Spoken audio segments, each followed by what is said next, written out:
receitas e conselhos santos dá. Do Senhor os bons conselhos, justos e benignos são. Neles vejo quais espelhos, quanto mal meu coração. Mas que são resplandecentes os preceitos do Senhor, iluminam nossas mentes com tremendo resplendor. Boa noite, meus caros irmãos, a graça e a paz do Senhor Jesus. Nós estamos chegando bem pertinho do nosso alvo de missões. Eu quero louvar a Deus, engrandecer o Senhor por tua generosidade, por tua liberalidade. Se você ainda não contribuiu, não deixe de fazê-lo.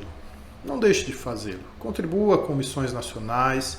A nossa junta tem um trabalho sério, tem um trabalho muito comprometido, a nossa junta tem um trabalho muito experiente e vale muito a pena para o reino contribuirmos com as nossas missões. Você viu, na semana passada eu te enviei um vídeo do último projeto de missões nacionais, a Carreta do Sertão, que vai levar o Evangelho e alguma assistência aos nossos compatriotas mais necessitados, mais carentes. Vale a pena nós assistirmos aquele vídeo, sabermos que nós estamos contribuindo com aquilo que Deus nos tem dado para que aquele projeto seja viabilizado. Então não deixe de contribuir. Também quero lembrá-los de que nós precisamos dos seus dízimos, das suas ofertas. Não deixe de contribuir com a Igreja de Jesus. Faça isso de coração, faça isso com alegria, porque vale a pena, vale a pena. O Senhor tem abençoado a tua casa, o Senhor tem cuidado de você. Expresse gratidão com o seu dízimo, com a sua oferta. Deus tem abençoado a nossa igreja, tem cuidado de nós e eu quero incentivar você a participar disso, dessa forma, com os seus dízimos, com as suas ofertas, tá bom? Eu quero ler para vocês nessa noite um salmo, lá no versículo 5 do Salmo 119, que diz assim para nós: lâmpada para os meus pés é a tua palavra e luz para os meus caminhos. Quero orar com você nessa noite. Pai, nós nos colocamos diante do Senhor em oração. E nesta noite, ó Deus, nós queremos pedir ao Senhor algumas coisas importantes. Pedir ao Senhor que nos dê entendimento profundo da Tua palavra. Que nos dê compreensão, Senhor Deus, da Tua vontade para as nossas vidas. Que através da Tua vontade revelada na palavra, na Bíblia, nós tenhamos, ó Deus, inteligência espiritual para decisões pessoais, para compreendermos a Tua vontade específica para as nossas vidas, Pai. Permita-nos, Senhor Deus, crescermos no conhecimento, no entendimento da Tua palavra. Nós vivemos, Pai, um cenário evangélico muito distraído nesse sentido, Pai. Os crentes evangélicos, assim chamados, não têm entendimento, não têm compreensão, não têm conhecimento básico da Tua palavra, Senhor. E isso nós entendemos pela própria revelação, que é algo que não condiz com a verdade do Evangelho, com o que o Senhor tem para nós. A Tua palavra é lâmpada para os nossos pés, é luz para os nossos caminhos. Nós precisamos sim entendê-la, compreendê-la, conhecê-la. Nós precisamos manejá-la bem. Nós precisamos tê-la no nosso coração para responder àqueles que nos perguntarem sobre a nossa fé. Nós precisamos da Tua palavra para tomarmos decisões diante das circunstâncias da vida, das dificuldades. Ó Deus, dá-nos, Pai, motivação, dá-nos, ó Deus, coragem e alegria no estudo da Tua palavra, Pai. que em breve, Senhor Deus, nós possamos voltar a nos reunir em escola bíblica para nos debruçarmos sobre a Tua palavra e buscarmos nela entendimento e buscarmos dela conhecimento, Pai. Faz-nos sábios assim, ó Deus, atentos à importância da Tua palavra nas nossas vidas. Abençoa assim a Tua igreja, Senhor, a igreja, o corpo de Jesus. Nós oramos em nome dele. Amém. Estamos estudando as cartas que Paulo escreveu na prisão. E vamos hoje para o texto de Colossenses, no capítulo 1, a partir do verso 9, onde Paulo apresenta mais uma de suas orações da prisão. As orações de Paulo em suas cartas da prisão certamente são únicas. E por falar em cartas da prisão, esse fundo, esse cenário que nós colocamos aí, ele é a parede de um ponto turístico da cidade de Roma chamado Mamertina. Provavelmente, neste lugar, Paulo estava preso quando ele escreveu as suas cartas. Hoje é um lugar turístico, as pessoas podem visitar e eu fui lá gravar esse vídeo. Não, estou brincando. É uma imagem que nós buscamos aí, pública, e colocamos no fundo dos nossos estudos para ilustrar o nosso estudo. Mamertina, lá em Roma, ela é uma prisão subterrânea. Então, pensando nas orações de Paulo, essas orações que ele escreveu em suas cartas quando ele estava na prisão, elas são únicas, elas são muito originais. Para começar, Paulo não ora por ele ora por outras pessoas, ele ora por pessoas que ele nem conhecia exatamente. E as petições em suas orações, elas são por bênçãos espirituais e não por bênçãos materiais ou por questões físicas. Paulo não está orando por cura, não está orando por prosperidade. Paulo ora por seus irmãos para que eles conheçam as riquezas da dimensão espiritual da existência deles e se valham dessas riquezas para a sua jornada cristã.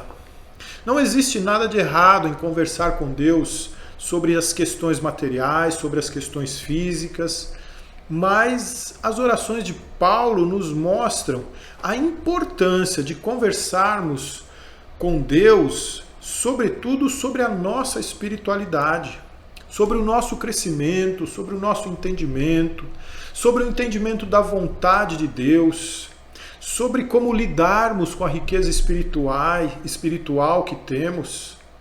Paulo ora para que tenhamos olhos abertos e atenção devida a essa dimensão da nossa existência. Enfim, dar prioridade à nossa espiritualidade. Afinal, somos homens e mulheres espirituais e não naturais ou carnais. Alguém disse, eu acho que foi Isaac Newton que disse assim, que nós não somos seres carnais tendo uma experiência espiritual. Nós somos seres espirituais tendo uma experiência terrena. Então é muito importante que nós demos atenção devida à dimensão espiritual da nossa existência no que diz respeito à nossa relação com Deus, no que diz respeito às riquezas da graça que nós temos através de Jesus Cristo. Então, a carta de Paulo aos Colossenses tem duas características importantes. Paulo escreve para uma igreja que ele não conhece pessoalmente. E essa igreja está sofrendo um ataque de falsos mestres que querem ensinar uma doutrina diferente. Naquele momento, a igreja não tem o Novo Testamento, não tem as cartas, não tem os evangelhos ainda. Paulo precisa orientar aquela igreja através dessa correspondência para que eles não se enveredassem por esses falsos ensinamentos e deixassem a perder a experiência que eles já haviam tido com Jesus. Então, como que a gente ora por um grupo de pessoas que a gente nunca viu? Como nós oramos pelos nossos missionários, por exemplo. Nós oramos por eles no que diz respeito à vivência deles, no que diz respeito à experiência missionária deles. Oramos para que eles sejam abençoados, para que eles sejam providos, para que eles tenham motivação no trabalho deles. Então, tudo que Paulo sabe sobre os seus irmãos de Colossos, ele ficou sabendo através de Epáfras, o pastor deles. Paulo não os conhecia pessoalmente, mas o falso ensino que estava ameaçando aquela igreja e os danos que esse ensino poderia causar, isso Paulo conhecia bem. Então, sendo assim, ele concentra a sua oração nessa questão. Paulo pede a Deus e na sua oração ele alerta seus irmãos para encaminhar a solução do problema, para dar uma orientação no que diz respeito à solução do problema. Então Paulo ora, ele faz três petições na sua oração lá em Colossenses capítulo 1, de 9 a 12. Ele faz três petições, já vamos ler o texto. Ele ora para que aqueles irmãos tenham inteligência espiritual, ele ora para que aqueles irmãos atentem para a prática da obediência, e ele ora para que aqueles irmãos prezem por sua excelência moral. Então, no versículo 9, no que nós vamos abordar hoje, Paulo ora por inteligência espiritual.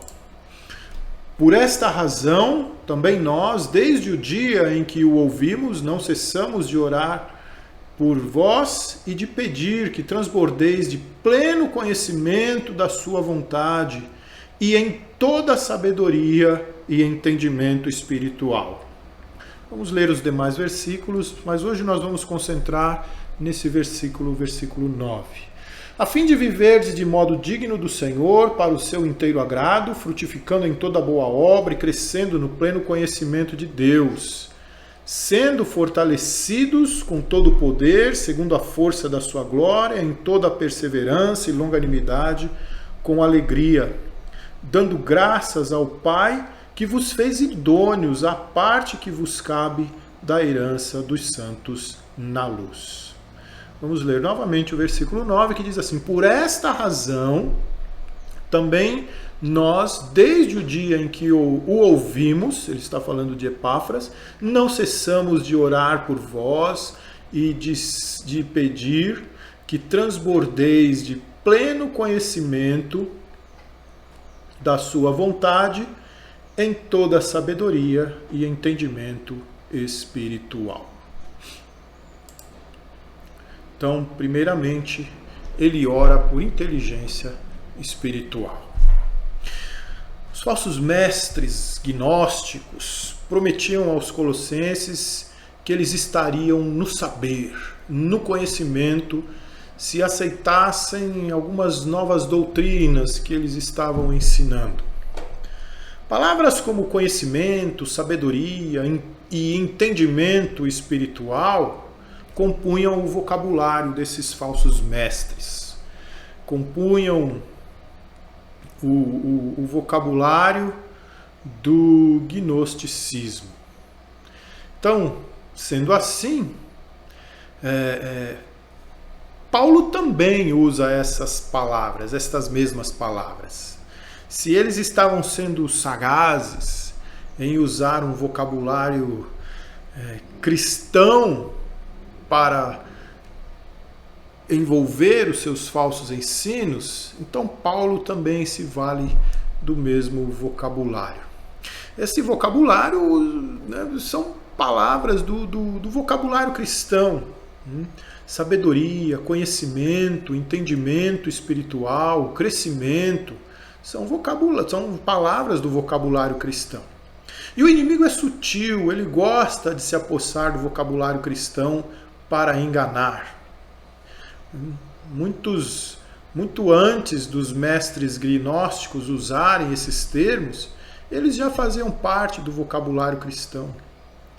Por exemplo, hoje a palavra evangélico está sofrendo um pouco esse tipo de fenômeno. Infelizmente, a palavra evangélico está perdendo o seu teor de originalidade, o seu teor identitário. Muito bem, Paulo então começa a sua oração dizendo: por esta razão, ou por esta causa. Essa frase de Paulo está relacionada com o que ele escreveu no versículo 6, aqui em cima, e que chegou até vós, como também em todo o mundo, está produzindo fruto e crescimento, tal acontece entre vós desde o dia em que ouviste e entendestes a graça de Deus na verdade. Paulo está falando do que havia acontecido no coração deles, do que estava acontecendo no mundo dos irmãos lá de Colossos. Olha, por esta causa, pelo que está acontecendo com vocês, pela experiência que vocês estão vivendo, então eu também quero orar por vocês. Aqueles irmãos, eles entenderam a graça de Deus na verdade. As informações de Epáfras foram suficientes para Paulo entender que aqueles irmãos crentes conheciam de verdade a Jesus e haviam nascido de novo. Mas havia muito mais para aprender dele, havia muito mais para aprender sobre Jesus. É como se Paulo estivesse falando assim para eles: vocês não precisam de novas experiências espirituais, vocês não precisam de outras doutrinas, vocês só precisam crescer na experiência que vocês já têm. Nós vivemos num ambiente de mercado hoje tão efervescente que os oferecimentos de novas experiências, de novos conteúdos, de novas doutrinas estão aí por todo lado, toda hora, em todo lugar, na televisão, na internet, nas esquinas, em todas as igrejas. E Paulo estava dizendo: vocês não precisam de mais nada, meus irmãos. Vocês entenderam o evangelho da graça de Cristo, vocês compreenderam a revelação de Deus Pai na pessoa de Cristo, cresçam nessa experiência. Não precisam de mais nada. Quando uma pessoa é nascida na família de Deus, pela fé em Jesus Cristo, ele nasce com todo um aparato necessário para ele crescer, para ele amadurecer. Esse é o tema, é um dos assuntos importantes da carta de Paulo aos Colossenses. Nele, vocês estão aperfeiçoados, ou em outras palavras, nele vocês estão completos, como lá no capítulo 2, versículo 10, ele diz assim: também nele estáis aperfeiçoados, ele é o cabeça de todo principado e potestade. Nenhuma outra experiência é necessária além do novo nascimento. Aquele momento em que somos habitados pelo Espírito de Deus. Não fiquem olhando ou flertando com algo que pareça novo. Alerta Paulo à igreja aos Colossenses, a igreja em Colosso. Continuem crescendo naquilo que receberam desde o começo. Como o texto de Apocalipse fala, guardem bem aquilo que vocês já têm. E aí Paulo continua falando também desde que o dia não, por esta razão, transbordeis de pleno conhecimento da sua vontade. Todo cristão precisa ter conhecimento, precisa ter entendimento da vontade de Deus. A palavra grega aqui, traduzida por conhecimento, tem no seu significado o sentido de completo para. Existe sempre algo mais para aprendermos sobre Deus e sua vontade para a nossa vida. Não seria possível algum cristão poder afirmar que já sabe tudo, chegou ao conhecimento completo e não tem mais nada a aprender. Não, isso não é possível. O nosso Deus é um Deus grandioso, ele transcende infinitamente a nossa existência. Nós nunca vamos conceber na nossa mente, na nossa complexidade de faculdades, quem é Deus e como é Deus. Então, Deus é fonte infinita de conhecimento. E é importante que busquemos quanto mais esse conhecimento. E a mesma coisa com relação à vontade de Deus. A vontade de Deus é um elemento importantíssimo para o sucesso da vida cristã. E Deus quer que conheçamos a sua vontade e entendamos a sua vontade. O texto de Atos 22:14 nos diz assim: Então ele disse: O Deus de nossos pais de antemão te escolheu para conheceres a sua vontade, veres o justo e ouvires uma voz da sua própria boca. Olha, o Deus de nossos pais te escolheu para conheceres a sua vontade. Ele nos escolheu para conhecermos a sua vontade. Em Efésios capítulo 5, verso 17, Paulo diz assim: Por esta razão não vos torneis insensatos, mas procurai compreender qual a vontade do Senhor. Deus revelou a sua vontade, ela está explicitada, ela está nas nossas mãos. Na Bíblia, ela está na pessoa de Cristo, na sua história, no seu ministério, na sua missão. E se Deus se revelou assim, na natureza, na palavra, no Cristo, é porque Ele quer que nós o conheçamos. Por outro lado, Deus não é um ditador distante que impõe suas ordens e nunca explica. Nós somos amigos de Deus, nós somos filhos de Deus. Podemos saber o que Ele está fazendo e por que Ele está fazendo.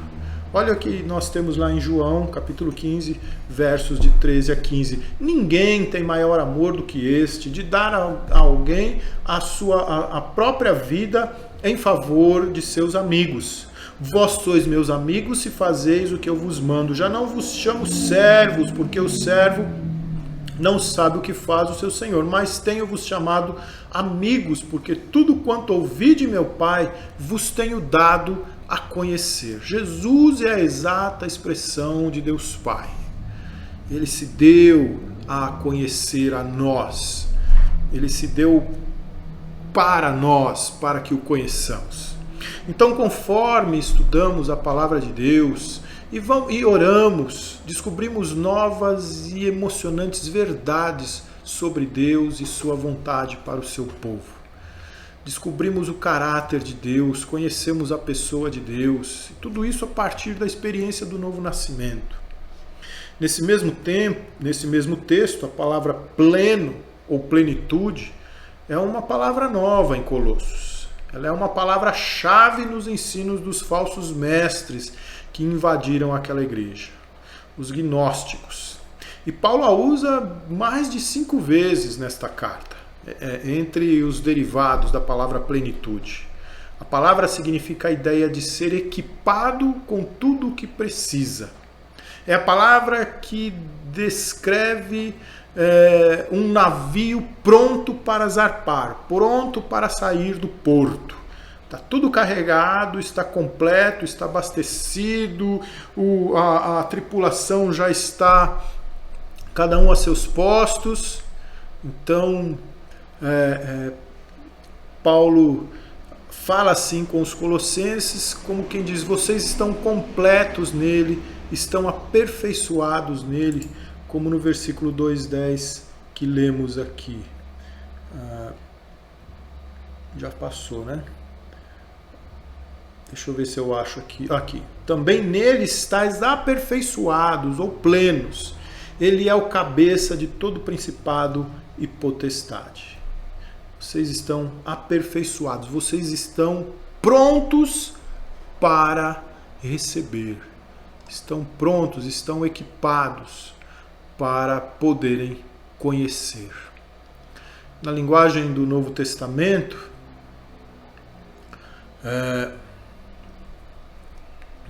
aqui no 2:10, olha, vocês estão completos nele, aperfeiçoados, plenos.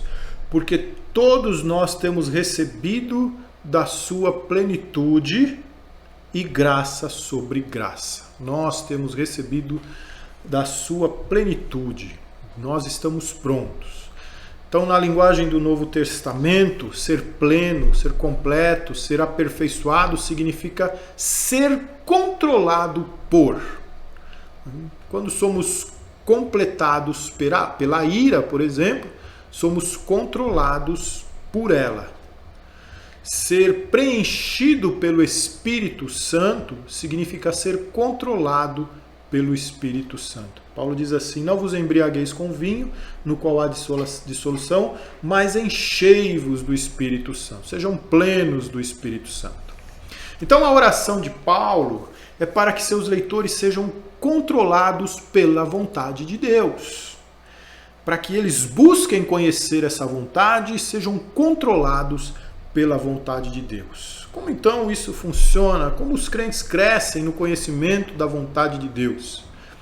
As palavras de Paulo que concluem esse versículo 9 nos dizem assim: em toda sabedoria e entendimento espiritual. Em toda sabedoria e entendimento espiritual.